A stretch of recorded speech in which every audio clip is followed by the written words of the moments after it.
Assalamualaikum warahmatullahi wabarakatuh. Saya Muhammad Nazir Aiman bin Fauzi, bernombor matrik 279219. Pada kali ini saya akan berkongsi dengan anda mengenai beberapa buah hadis daripada Imam An-Nawawi. Hadis pertama yang ingin saya kongsikan dengan anda ialah dari Amirul Mukminin Umar Al-Khattab radhiyallahu anhu katanya, aku mendengar Rasulullah SAW bersabda, sesungguhnya setiap amalan perbuatan adalah dinilai mengikut niat. Setiap orang dinilai dengan niatnya. Sesiapa yang berhijrah kepada Allah dan Rasulnya, maka hijrahnya dinilai mengikut niatnya menuju kepada Allah dan Rasulnya. Sesiapa yang berhijrah untuk mendapatkan dunia atau wanita untuk dikahwininya, maka hijrahnya dinilai mengikut tujuan hijrah itu. Riwayat Al-Bukhari dan Muslim. Baiklah, dengan hadis yang kita boleh dapati ialah hadis ni merupakan antara landasan utama agama Islam, di mana setiap amalan yang dilakukan mestilah disertai dengan niat bagi orang yang berakal dan boleh membuat pilihan. Amalan yang diniatkan kerana Allah dan hari akhirat hasilnya tetap akan diperoleh, tetapi jika diniatkan untuk dunia, itu sajalah yang akan diperoleh. Sebagai contoh, kalau kita nak salat, kita mesti letakkan niat. Niat tu untuk Allah. Kita wajib mengikhlaskan niat kerana Allah SWT. Dan tiada amalan yang diterima melainkan jika diniatkan kerana Allah SWT. Dua syarat amalan diterima ialah ikhlas dan bertepatan dengan sunnah. Ikhlas ialah membersihkan amalan daripada melakukan kerana makhluk.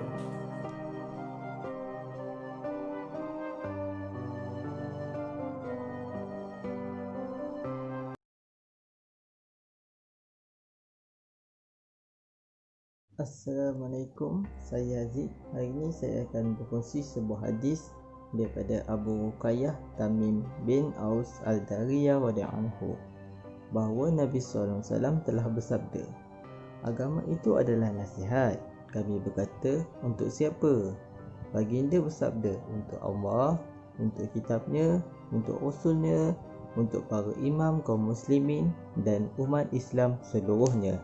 Hadis riwayat Al-Imam Muslim. Pengajaran hadis yang kita boleh dapati ialah agama Islam adalah agama nasihat, iaitu agama yang berorientasikan nasihat sebagai teras pembinaan umat, menjaga perpaduan, mencipta kemajuan dan pembangunan, sama ada kemajuan duniawi ataupun rohani. Membiarkan kerosakan terus berlaku atau perkara yang kurang baik adalah bertentangan dengan konsep nasihat Islam. Islam memperuntukkan hak memberi nasihat kepada semua penganutnya tanpa mengira kedudukan dan status. Nasihat yang diberikan juga meliputi golongan manusia, tidak kira sama ada pemerintah ataupun rakyat.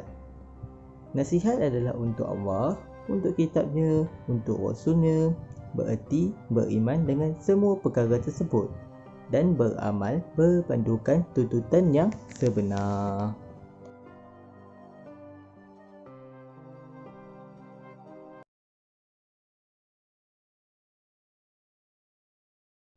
Assalamualaikum warahmatullahi wabarakatuh. Saya Muhammad Nazir Aiman bin Fauzi. Hari ini saya akan berkongsi sebuah hadis daripada Abu Abdullah Al-Nu'man Ibn Bashar radhiyallahu anhu. Beliau berkata, aku telah mendengar Rasulullah SAW bersabda, sesungguhnya perkara yang halal itu terang jelas, dan sesungguhnya perkara yang haram itu terang jelas. Dan di antara kedua perkara tersebut ada perkara-perkara syubhat yang kesamaran yang kebanyakan orang tidak mengetahuinya. Barang siapa yang menjaga perkara syubhat, maka sesungguhnya dia telah membersihkan agamanya dan maruah dirinya. Dan barang siapa yang terjatuh dalam perkara syubhat, maka dia telah jatuh dalam perkara haram. Umpama seorang pengembala yang mengembala di sekeliling kawasan larangan, dibimbangi dia akan menceroboh masuk ke dalamnya. Ketahuilah bahawa setiap raja ada sempadan, dan sesungguhnya sempadan Allah itu ialah perkara yang diharamkannya. Ketahuilah bahawa dalam setiap jasad itu ada sekepul daging yang apabila ia baik, maka baiklah seluruh jasad, dan apabila ia rosak, maka rosaklah seluruh jasad. Ketahuilah ia adalah hati. Okey, baiklah, pembelajaran hadis ini dia mengatakan perkara halal adalah jelas dan haram itu juga adalah jelas. Perkara halal yang kita boleh tahu ialah seperti kahwin, makan benda yang baik, melakukan pekerja yang baik dan sebagainya. Yang haram pula ialah kita membuat perkara yang tidak dibenarkan, dan telah dilarang dalam syariat kita. Contoh, minum arak, judi, zina, riba, rasuah. Benda-benda yang macam ni kita seharusnya dijauhkan, kerana memberi banyak mudarat, bukan saja kepada kita tetapi kepada semua, kepada masyarakat, kepada agama Islam. Orang melihat perkara buruk dan diorang akan menyalahkan Islam. Okay. Seterusnya dalam hadis ini juga telah dinyatakan di perkara syubhah. Syubhah ini adalah perkara yang dia tidak jelas sama ada benda itu adalah halal atau haram. Jadi seharusnya kita sebagai seorang Islam meninggalkan perkara syubhah ini untuk mengelakkan daripada dosa, supaya kita dapat ridha Allah lah. Jadi kalau kita tengok dalam konteks Malaysia ni, perkara syubhah ni terlalu banyak dalam bidang makanan. So nasihat saya, kalau bagaimana untuk mengatasi perkara syubhah ini ialah kita perlu mengambil maklum.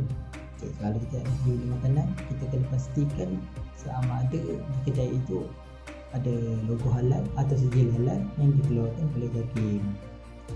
So perkara ini adalah penting bagi kita elakkan daripada berlakunya syubhah di dalam hidup kita.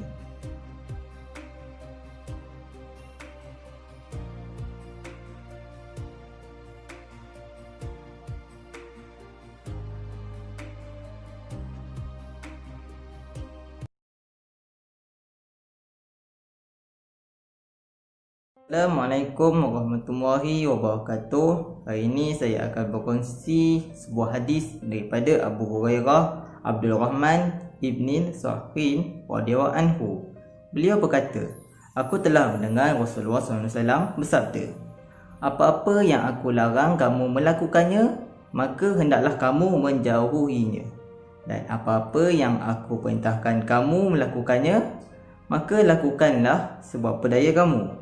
Sesungguhnya umat yang terdahulu daripada kamu telah binasa lantaran banyak persoalan dan banyak perselisihan mereka terhadap nabi-nabi mereka. Hadis riwayat Al-Imam Al-Bukhari dan Muslim. Baiklah, pengajaran hadis yang kita boleh dapati ialah seorang mukmin mestilah menjauhkan sama sekali semua larangan daripada Rasulullah SAW, kerana larangan itu juga datang daripada Allah SWT. Segala suruhan baginda hendaklah kita lakukan sekadar yang termampu. Janganlah memaksa diri sehingga menyebabkan kita menjadi tewas ataupun layu. Seterusnya, perintah yang disuruh melakukan sekadar yang terdaya ialah perintah yang sunat. Perintah wajib atau fardu mestilah dilakukan tanpa kelonggaran kecuali diizinkan oleh syarak, iaitu uzur atau sakit. Sebagai contoh, jika kita uzur yang dah teruk, kita boleh melakukan ibadah dengan pelbagai cara, seperti duduk, baring. Yang tu kalau dah kritikal lah.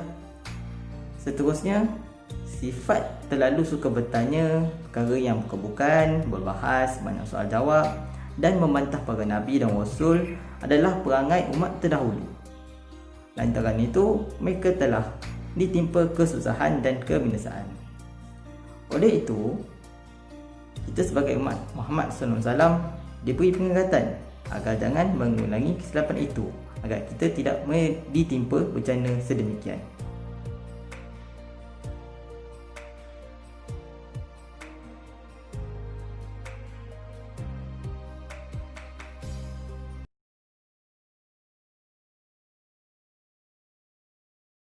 Assalamualaikum, saya Hadi. Hari ini saya akan berkongsi sebuah hadis daripada Abu Hurairah radhiyallahu anhu. Beliau berkata, Rasulullah SAW telah bersabda, sebahagian daripada keelokan seorang mukmin ialah meninggalkan apa yang tidak berfaedah baginya. Hadis ini adalah hadis hasan, diriwayatkan oleh Al-Tirmizi dan lain-lain sedemikian. Baiklah, pengajaran hadis yang kita boleh dapati ialah seseorang mukmin dianggap elok jika melakukan perkara yang berfaedah dan meninggalkan perkara yang tidak berfaedah. Apa itu perkara yang tidak berfaedah? Perkara yang tidak berfaedah ini adalah seperti kita bercakap kosong, kita berhiburan yang melalaikan. Contoh, kita bermain game dari pagi sampai ke malam, kita tak buat pun apa-apa perkara yang berfaedah, macam tolong mak masak, sapu sampah. Seterusnya, perkara yang dekat dalam hidup kita lah, iaitu kita mengambil tahu perkara yang tiada kaitan dengan diri kita. Sebab kata Melayu, jaga terpikir orang lah. So perbuatan ini seharusnya dijauhkan. Dan kita juga dapati anjuran daripada hadis ini juga adalah amat baik dan boleh menyumbang ke arah pembangunan umat. Jika semua umat Islam meninggalkan perkara yang tidak berfaedah, yang tidak ada kena-mengena dengan dirinya, maka kita dapat menciptakan kejayaan dan kemajuan serta menghasilkan produktiviti yang berkualiti.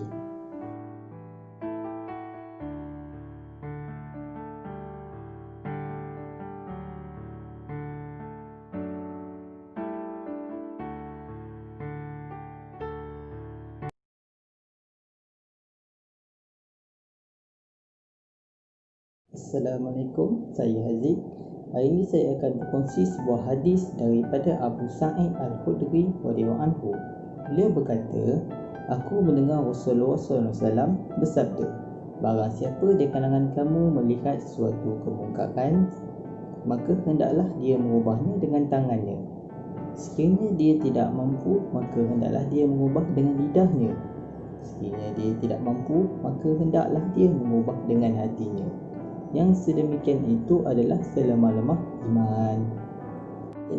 Pengajaran hadis yang kita boleh dapati ialah kita wajib menunaikan tanggungjawab dakwah, iaitu menyeru kepada perkara kebaikan dan mencegah kemungkaran.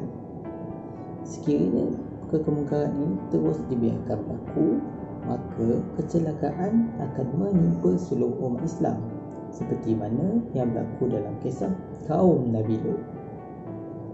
Seterusnya di dalam hadis ini juga menyatakan sesiapa yang melihat kemungkaran di depan matanya, dan maka dia berkuasa untuk mencegahnya, sama ada menggunakan tangannya ataupun lidahnya. Sebagai contoh, jika anda merupakan seorang pihak berkuasa, maka adalah wajib bagi anda untuk mencegah kemungkaran tersebut, seperti pusat perzinaan, pusat perjudian. Maka gunakan kuasa anda untuk mencegah perkara tersebut. Dan anda juga boleh untuk menggunakan lidah, iaitu anda tegur orang yang melakukan perkara kemungkaran tersebut. Adalah berdosa jika kita terus membiarkan kemungkaran berlaku tanpa sebarang tindakan ataupun percubaan untuk menanganinya, kecuali jika kita ni tidak mampu ataupun kita ni bimbang akan membawa kemudaratan kepada diri kita. Mencegah kemungkaran dengan hati ialah kita membenci dan berazam mahu mencegahnya pada suatu masa nanti, kalau dia mampu. Dan ini merupakan tahap iman yang paling rendah.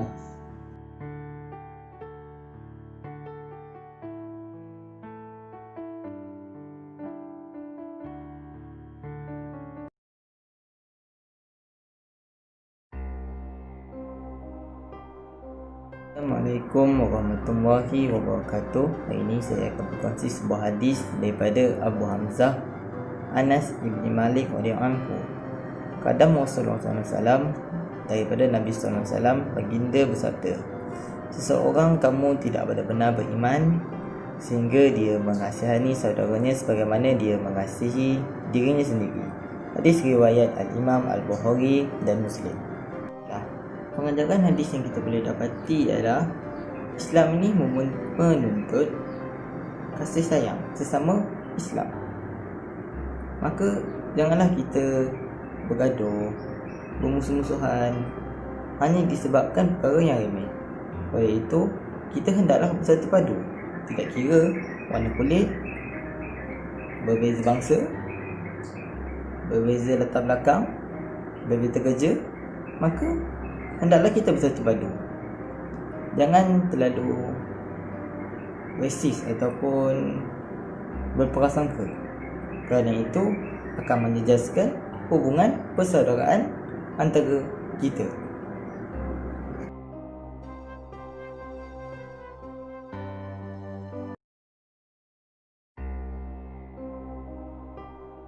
Assalamualaikum, saya Haziq.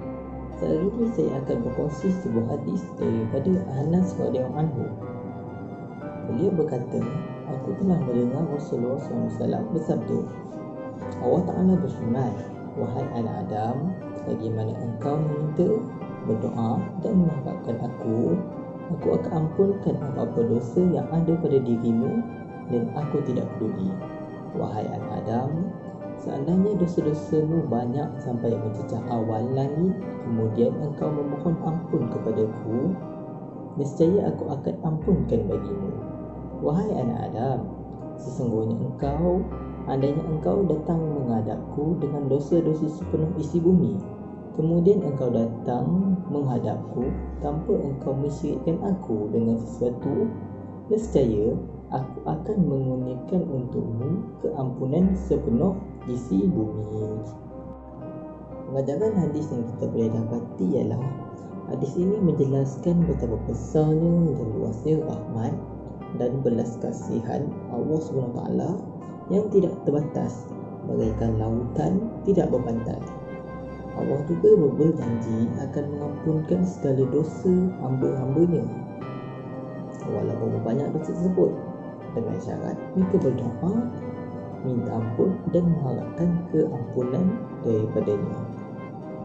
Seterusnya, di hadis ini juga telah mengatakan syirik itu merupakan dosa besar paling dahsyat yang tidak diampunkan oleh Allah SWT.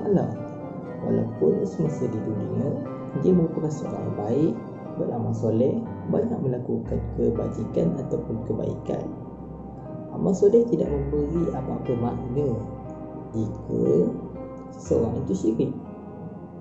Sebaliknya, orang yang banyak melakukan dosa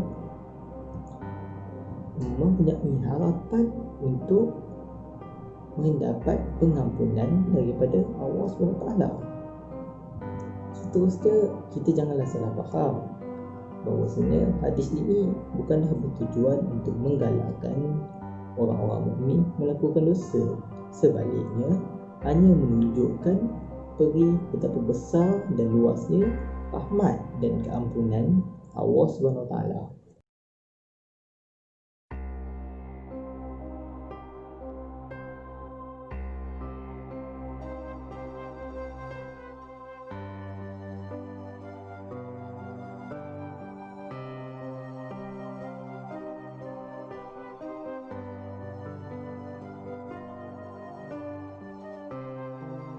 Saya berharap kepada anda yang mendengar hadis saya ini, dapatlah kita praktikkan dalam hidup kita.